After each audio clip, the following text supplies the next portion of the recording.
Welcome. I've created a series of open channel flow animations that I'd like to share with you. This animation shows a step of growing height in a channel and what happens if that step is tall enough to create a choke. Before we start the animation, let's first go over the two screens in front of you. This upper screen is a side view of the channel. The flow enters from the left and exits on the right. In the center of the channel, as the animation unfolds, you'll see a step of growing height start to appear. In this lower figure, we see an EY diagram, or an energy depth diagram, and this black curve here represents the EY relationship.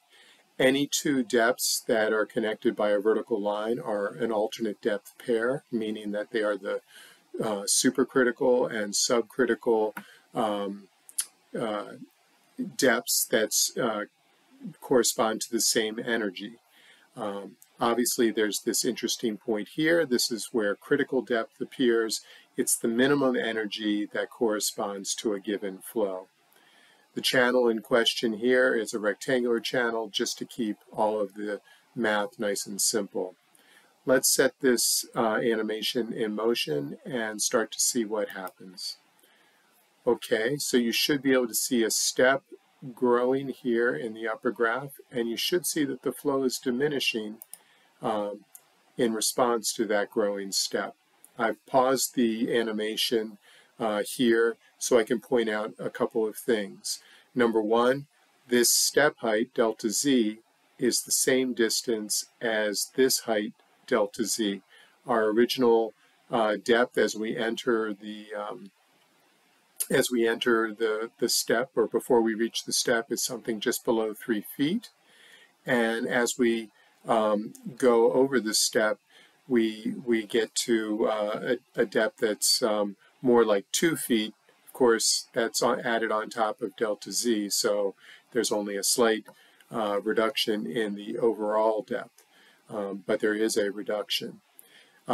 One thing that you should be able to anticipate that's going to be interesting is that when the step height is from the initial conditions down to critical, once the step height is that big, then something interesting is going to happen. Let's watch. Okay, and there it is. Wow, okay. So a couple things have happened. Again, I've paused the animation. The step has grown just a little bit bigger, and you can see now that the distance delta z is still measured the same, but it reaches all the way to critical conditions. And you should be able to see that there's a very slight difference. The energy that corresponds to the current conditions is actually slightly larger than our initial energy, represented by the green dot. And you can see that what's happened in the actual system is the flow has gotten just ever so slightly a little bit deeper, meaning that it's had to gather a little more energy so that it has sufficient energy to get over the step and satisfy continuity. The other interesting thing that's happened, and this is where the EY diagram becomes color-coded, is downstream of the step, when the step disappears, two different conditions are possible, and we don't know which the flow will choose. The blue condition, represented by these larger depths here, is the return to subcritical conditions downstream of the step, and the magenta condition is actually the instead the choosing of supercritical conditions downstream. And the logical question is, well, which one does the flow take? And to this, my answer to my students has always been, well, which way is the wind blowing? Imagine a ball sitting at the top of a hill, and it can go this way or it can go that way. Which way will it roll? Well, it depends which way the wind blows. In a sense, that's what's going on here. If the wind, and this is a figurative wind, obviously, if the wind is blowing in favor of supercritical conditions, the flow will choose this shallow, fast flow. And if the wind is blowing in favor of subcritical conditions, it'll choose this deep, slow flow. Both correspond to the same energy. These two depths here are an alternate depth pair.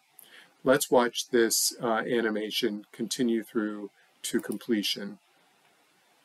And so you can see as the step grows taller and taller, there's a need for the energy to become greater and greater. How does the flow gather energy? It grows deeper. It gathers enough energy so it has sufficient energy to get through the constriction. And then on the back side, that energy is given back. That energy tax is given back. And the flow has to choose either, again, the subcritical or the supercritical branch, depending upon the conditions downstream. Okay, that's what I wanted to share with you today. Thank you for watching. Let me know if you have any questions in the comments below, and you can click the link in the description and watch other videos explaining concepts from my book. Thank you.